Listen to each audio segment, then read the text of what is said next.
Solo, a Star Wars story. Solo, a Star Wars story exists for the sole purpose of explaining how Han got his surname of Solo in one of the dumbest scenes possible, how he meets Chewie and Lando, how he wins the Falcon, and basically how he's destined to one day join the rebellion. The plot, in a very liberal sense of the word, for Solo, is about Han trying to make it as a pilot so he can go back to his planet and save Qi'ra, his girlfriend, who is stranded there. Except we don't see Han learning to become a pilot, and he doesn't save his girlfriend because halfway through the film she's already off the planet. Okay. Solo is an unfocused and uneven film. Not only does the film not have any sense of urgency for our characters, it doesn't really know where to take Han. Is he meant to be a pilot or not? Is he meant to save his girlfriend or not? Who is he meant to fight? Suddenly he's going to save this character Enfys Nest and her people, but we don't really know who the hell Enfys Nest is. But then suddenly at the end of the film, Han is labeled a good guy. Oh no, you're a good guy, Han. What is Han meant to have learned in this film? It starts with Han saying that he has no people, but we learn that he had a father who built Millennium Falcons before he was laid off, so he clearly has people somewhere. So is he trying to learn where he belongs? In this film, no, he's not trying to learn that at all, because the film starts with him already belonging. He's belonging amongst the thieves, and he continues to belong amongst thieves throughout the rest of the film. And it really feels like Solo, a Star Wars story, forgot that A New Hope exists. In A New Hope, that's the film where Han Solo is a self-seeking, money-hungry rogue that learns that there's more to life than being a self-seeking, money-hungry rogue. If anything, Solo, a Star Wars story, should have been about the hardening of Han's heart and his reasonings for becoming so self-seeking. But Alden Solo comes across like Guardians of the Galaxy Star-Lord more than anything that resembles Han Solo from Star Wars. With an arm's length of characters, none of them feel flushed out. Donald Glover's Lando feels like a comedic imitation of Billy Dee's Lando in Empire Strikes Back. Woody Harrelson's Beckett is just there to foreshadow to Han that everyone in the movie is going to betray him.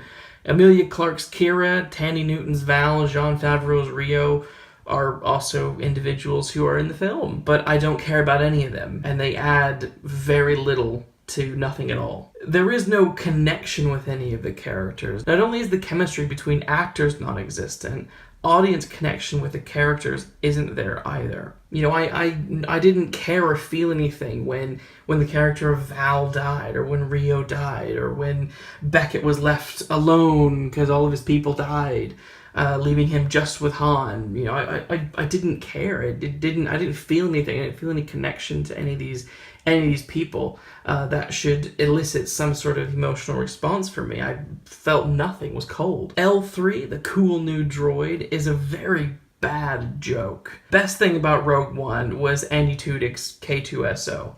The only character that had any kind of personality or character arc.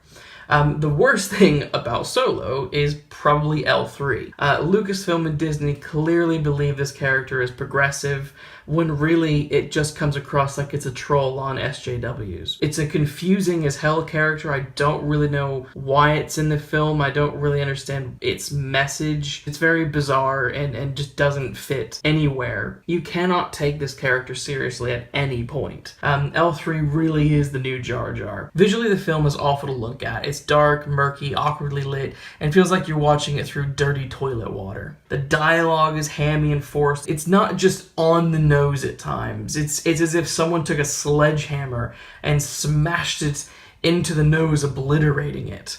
And there's a hell of a lot of expositional development. Of course, like all of the Star Wars films now, it's riddled with Easter eggs. Frankly, I'm tired of Easter eggs. I don't feel that they add anything to the film anymore. They're just annoying. I feel rehashing lines of dialogue from the old films, or hiding Boba Fett's costume in the background, or mentioning Jabba.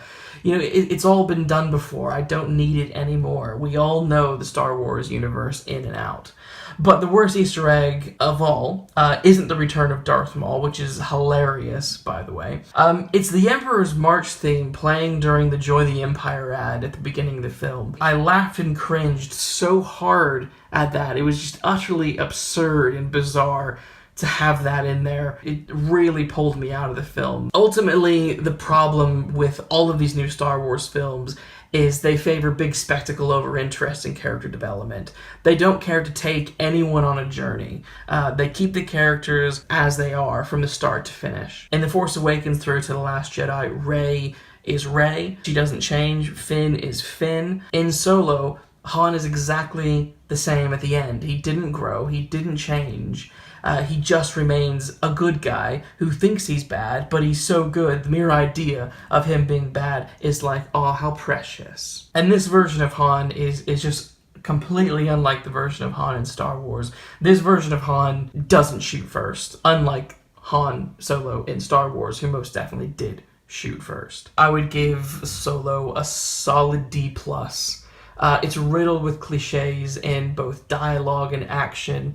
It stays safely within familiar territory and doesn't try to offer anything new with the characters or the genre. As a prequel, it seems to misunderstand, if not forget, completely who the film is actually about. But let me know what you thought of Solo, A Star Wars Story. Did you like it? Did you hate it? Or did you just enjoy the soft serve that was this film?